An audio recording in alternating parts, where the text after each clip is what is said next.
Ұлттық бірыңғай тестілеу жылдан жылға күрделенуде. Біздің фантазия ұлттық бірыңғай тестілеу Голливудтағы фильмдер сияқты өтсе қалай болады? Қаншама уақыттар өтті. Ешқандай хабар жоқ. Балаларымыз қалай тапсырып жатыр екен? Алаңдама, бәрі жақсы болады.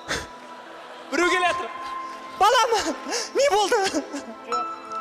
Неге тіл қатпайсың? Бірдеңе десеш. Неге сөйлемейсің сен? Анашы! Қызым! Сені қызым! Қызым!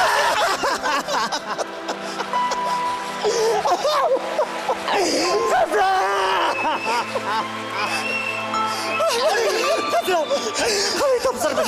Қиын. Балама! Менің қызымды көрді ме? Менің қызым қалай? Сіздің қызыңыз ұялы телефон алып шықты да ұсталып қалды. Жоқ! Жібере көр! Жоқ!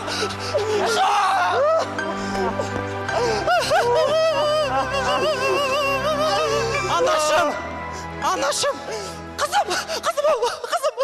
Қалай тапсырдың? Мама, мен 9 сыныптан кет қалдым. Немене шулатып жүрсің сен?